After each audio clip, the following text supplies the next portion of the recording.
and you are listening to the Muscle Monsters Train Hard, Eat Big, Get Jacked podcast. And today I have a very special guest.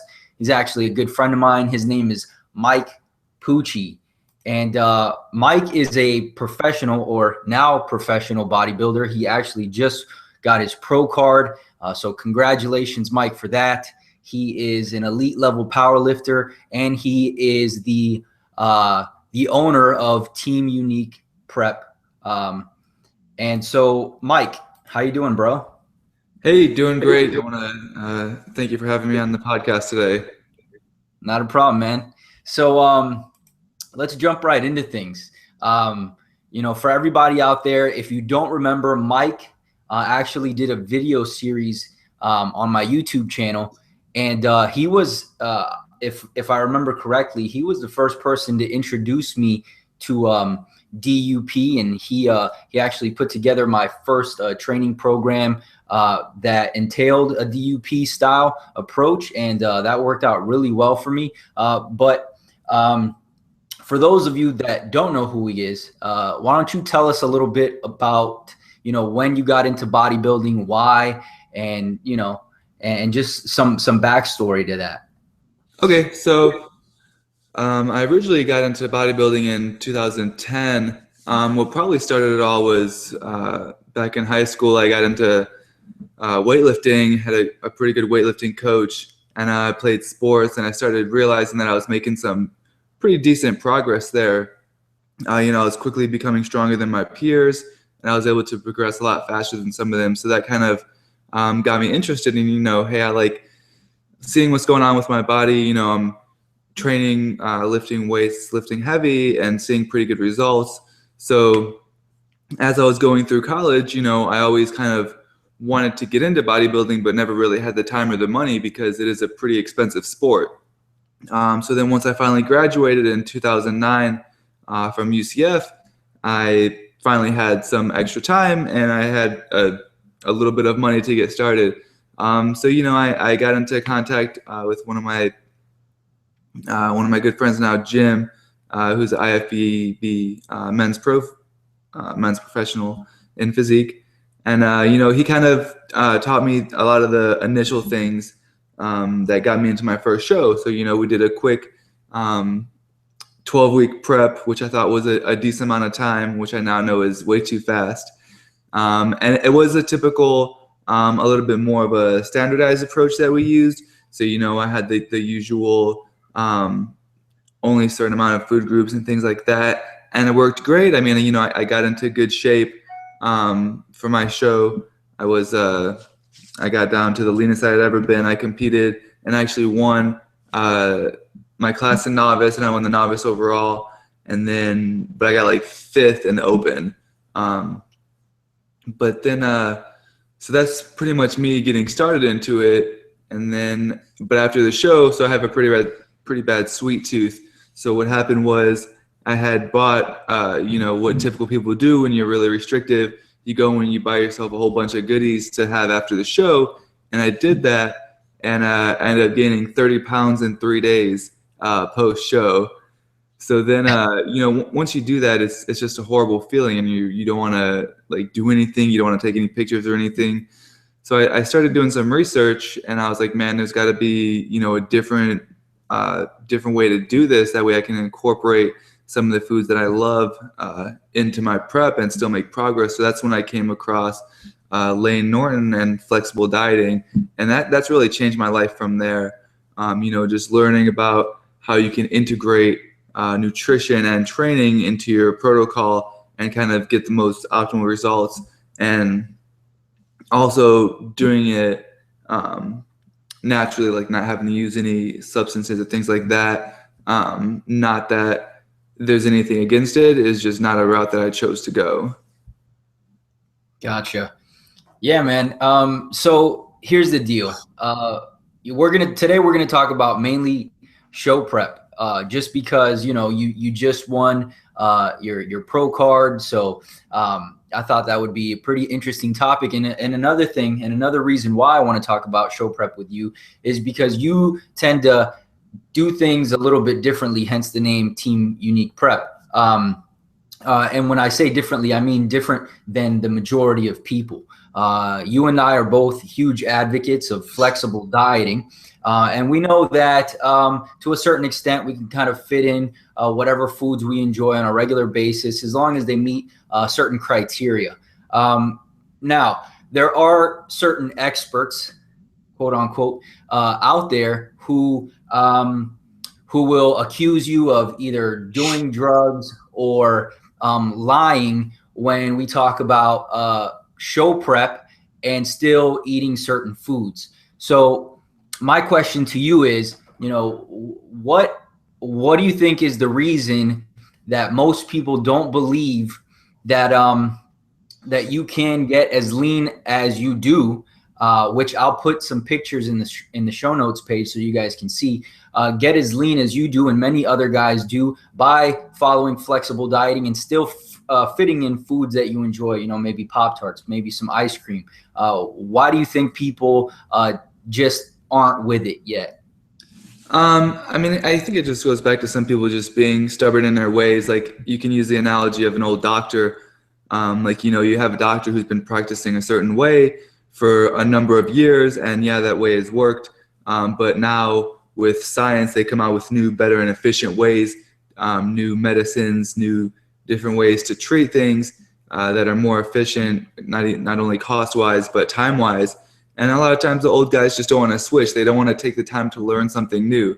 And that's the exact same thing that's going on with bodybuilding. They have all of this new science, and a lot of it's not even new. It's been around. It's just being rebranded, and people are getting great results from it. But a lot of the people just don't want to accept it or don't want to take the time to learn it. I mean, like with doing the flexible dieting, there's a learning curve to it. And yeah, it's a little bit more meticulous to where you have to weigh out foods and know exactly how much you're getting of certain foods.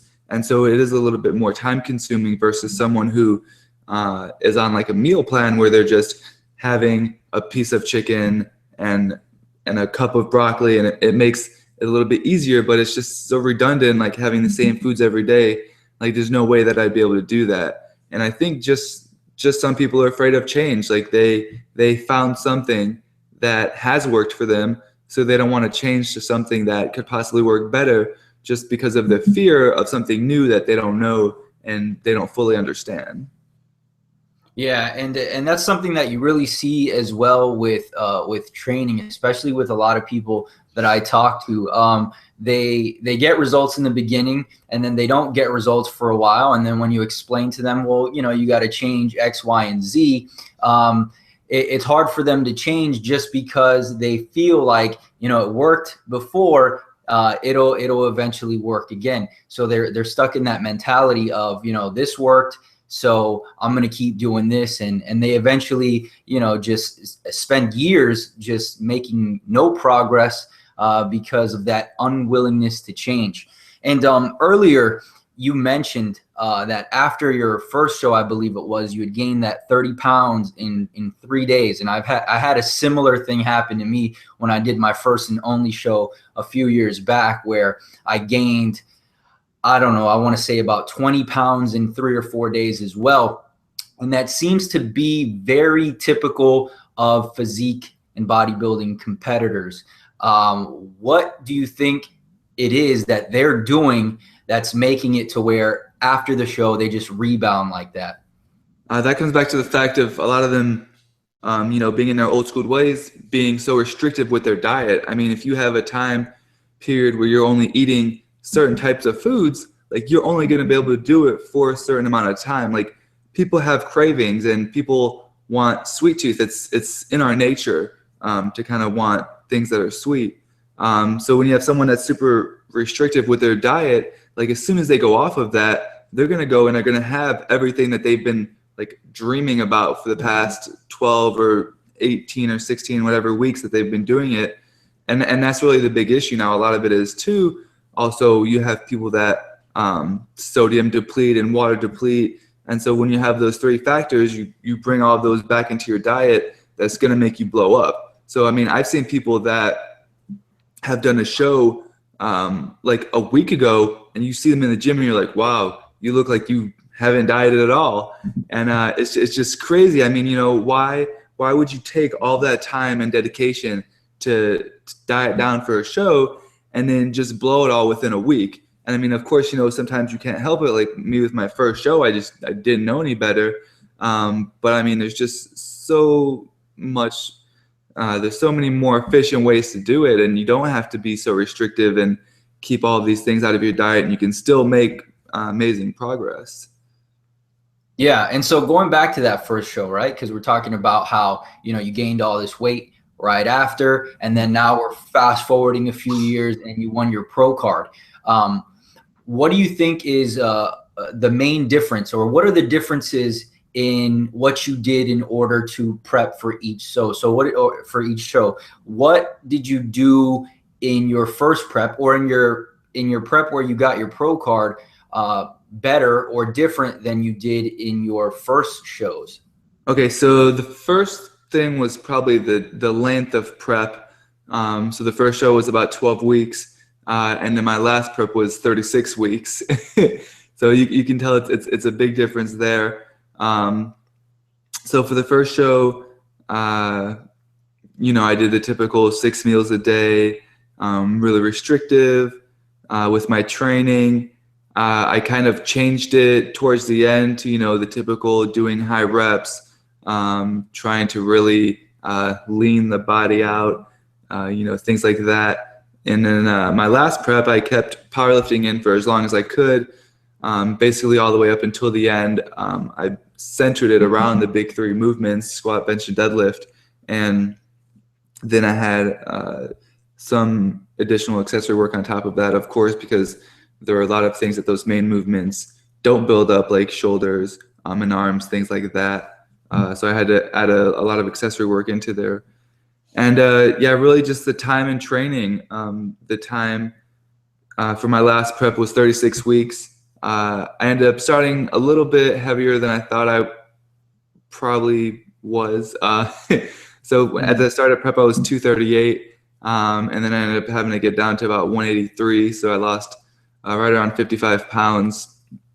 So, I mean, anytime you have to lose that much weight, you're going to lose some muscle, but I've tried to really kind of bring it out as long as we could.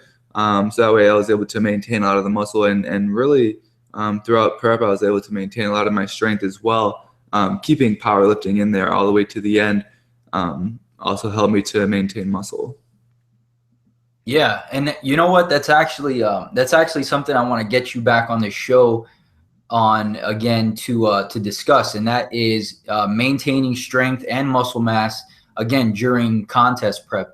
During a regular cut, I guess is a little bit different than I guess it would be when you are, you know, getting that lean and have been cutting for that long in preparation for a bodybuilding or physique show. But let's get back to the topic of physique prep or nutrition, or let's just say physique prep or bodybuilding prep in general. What do you think are, for example, 3 factors that will, you know, that make for a good show prep? What are 3 things everybody must do if they want to make sure that they, you know, they maintain their muscle mass, they get as lean as they need to, and they don't rebound after their show? Okay, so probably the first thing would be time. Giving yourself enough time. There's so many people, they just want to rush into their first show, and like you have to also be in the right position to start a contest prep. Like you can't be doing a bunch of cardio and already not eating that much, or be like doing a lower amount of carbs and just want to start a contest prep because like you see a friend does it or something.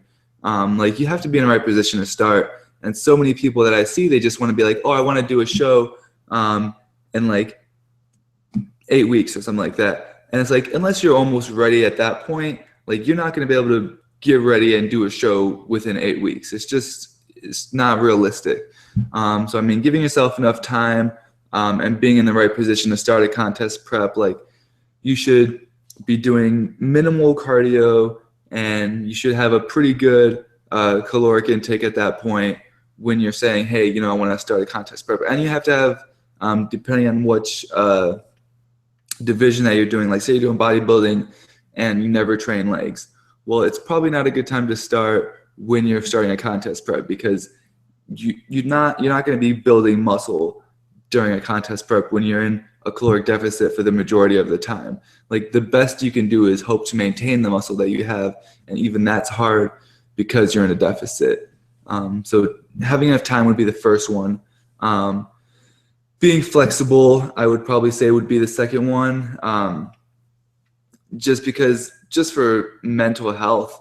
And I mean, like, you have to be able to enjoy the foods that you like throughout the prep. And the third one would probably be being consistent, which would tie in with the second one. If you're not consistent through your prep, you're not going to get the results that you need. And being able to be flexible also kind of helps you more to be consistent, because if you're able to enjoy the foods that you like, then you're not going to want to have binges. You're not going to want to go out with your friends and have crazy amounts of pizza because you've been strict dieting for the whole week, and then you have your cheat day, whatever, that turns into just a complete binge. Like, if you're able to be flexible throughout your prep, yeah, things like that can still happen, but it's a lot less likely because you don't have the urges because you've been having the foods. Like, I had pizza every week during the prep, and of course I make some adjustments to it to where I don't go out and get like a large pizza from like Domino's or Pizza Hut and things like that. I make my own, so I know kind of a little bit more the nutritional facts on it, and I can make it kind of tailored to how I need to. But I'm still like getting the taste of pizza, with the pizza sauce and cheese and everything. I'm having ice cream on my prep just because I have a really bad sweet tooth, so I have to have ice cream almost like every day. Of course it gets a little bit different towards the end when the macros are low. But yeah, time, having the ability to be flexible, and consistency, I'd say, are the three keys to having a successful prep. And they all kind of integrate with each other. You can't have two of them. You can't have one of them without the other, because Right. if you're consistent, and you have enough time, but you're not flexible, it's going to lead to trouble down the road. Like what happened with us in our first show. Yeah, for sure. And that was bad, man. I mean, Yeah. I have pictures from the show, and then from like, I don't know, 3 or 4 days later, and it was like a completely different person. You know? I don't think I took any pictures after that. So, what I've noticed too is that how long ago was this show where you got your pro card, which I assume was your last show? Yeah, well, actually, I won 2 pro cards this season. I got my ANBF pro card, and then I got my IFPA pro card, and that was on the 21st, so it was about 2.5 weeks ago. 2.5 weeks ago, and I can tell just by your face that you're still shredded. Oh yeah, I mean, I really so I was 185 today, and I was probably like 184 on stage. So I'm even though I've been increasing, I wanted to take it a little bit more aggressive this time, but I'm still kind of, it's hard once you get that lean to let the shreds go. Yeah, trust me. Especially once you've been there and like what the rebound can feel like. So I'm just trying to take it a little bit slower this time. I'm probably not going to do any competing in bodybuilding in 2016.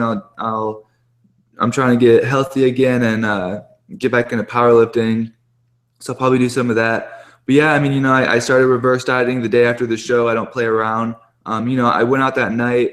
We were up in Arizona, so we found this Mexican place. It was a Poco Casa, and it had some great chicken mole and a couple other foods there, and nice big chocolate cake dessert. And I definitely enjoyed that night, enjoyed the victory. But the next day, I was right back on it, tracking macros. We were, still doing some traveling, so I was. We had brought a bunch of food there, so I was able to stay on track with that. And I just started reversing ever since, and I'm really proud because I haven't had any binges.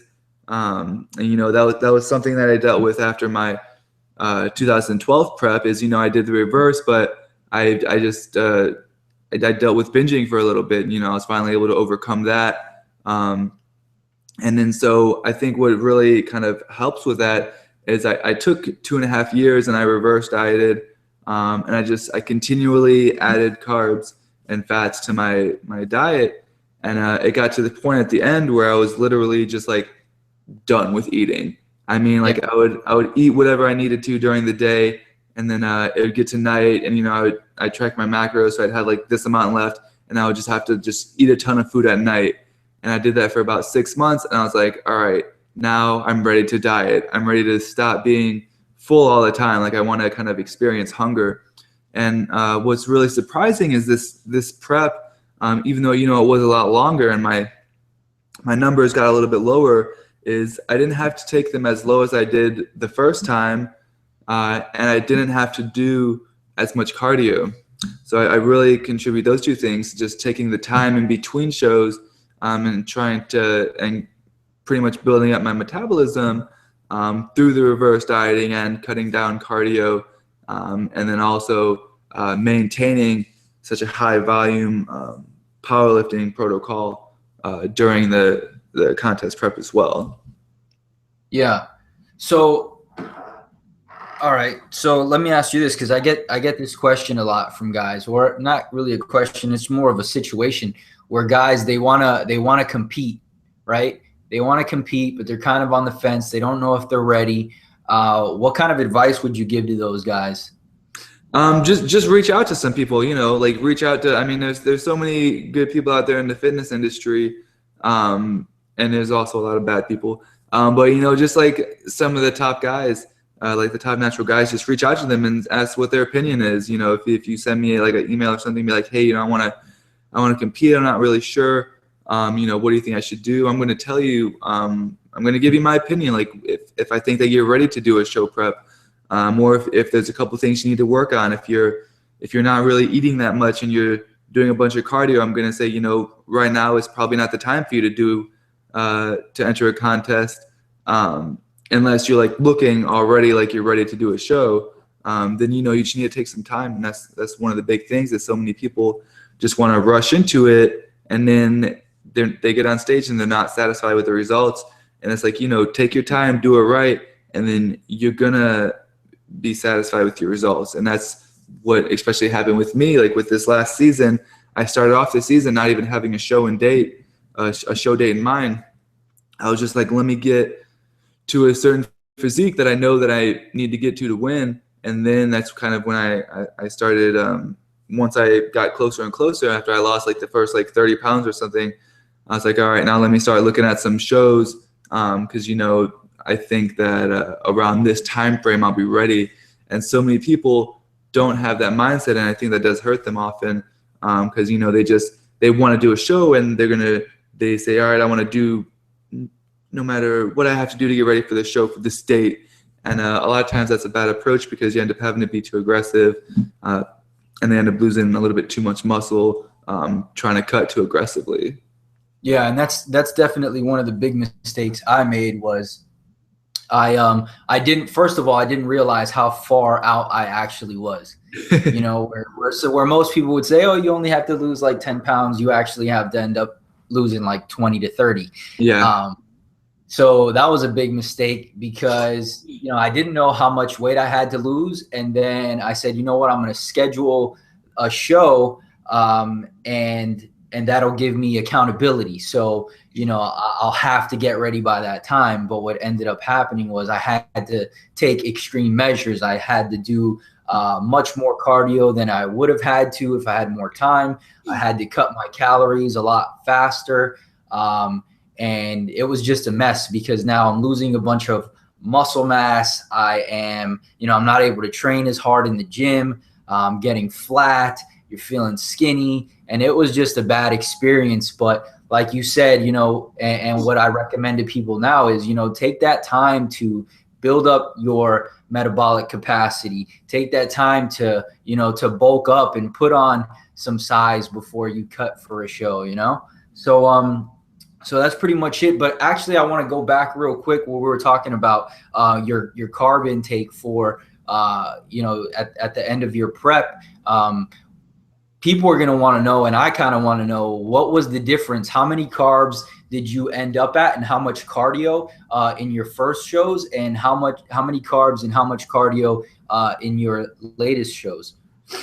Okay, so with the first one, I'm not really sure what the breakdown was, because that's when I was doing like the meal plan, but it was pretty low. I mean, I would say that it was definitely under 100, and with my cardio for the first show, towards the end, I was doing like 45 minutes in the morning, the list cardio, and then at least like a half hour at night, probably like 5-6 days a week. And it just, I remember it being miserable. Like I just remember being on the treadmill, and it was at the LA Fitness, and you can look over the thing, and they had like the words on the wall, like desire, discipline. And I would just like stare at those words and just be miserable for doing the cardio for so long. So then, so that was 2010. I competed 2011, 2012. 2012, so I did my own prep towards the beginning, and then at the end I hired Lane for like the last 8 weeks. And I think towards the end of that, my carbs had got down to about 125. And my cardio was, I believe, four hit sessions, with about 7 or 8 intervals, something around there. And then at my last prep, the lowest my carbs got, I had to take them down to about 190, and then a week before my peak week for my last show, I dropped them to 150, and then my fats were like around 40. I think that's the lowest that they got. And then the cardio, I was doing 2 hit sessions and then 1 cardio squat session. But then towards the end, I kind of had a little back injury, so I just switched it to 3 hit sessions, and I think I was up to like 9 intervals. So I mean, it was a lot less cardio that I had to do, and I was able to eat more throughout the majority of the prep as well. Yeah, man, that's awesome, man. Well, I appreciate you taking your time to get on the podcast, and I know some guys are gonna want to, follow you, check out your pictures, maybe even hire you as their coach. Where can anybody find you? Yeah, thanks, man. Definitely, I appreciate you having me on the show today. So you can, so I have a website, teamuniqueprep.com. You can find me there, and you could send me an email from there as well. You can find me on Instagram. My Instagram is Pucci, like my last name, and then ITM. So that's on Instagram, and you can search for me on Facebook. It actually has my full name there, Michael Anthony Pucci, and then that's probably the 3 main social media outlets that I use: Instagram, Facebook, and then of course my website. You can also send me an email if you don't want to go through my website at teamuniqueprep@gmail.com. And I'd probably say that those are the main ways to get a hold of me. Awesome. And I'm actually going to have links to all of that stuff in the show notes page. So if you guys want to check it out, it's going to be at musclemonsters.com/EP17. That's EP and the number 17. So make sure you guys go check that out. I'm also going to have the video version of this podcast on there if you guys want to check it out, along with some pictures from Mike's show. And I'll talk to you guys soon. Peace.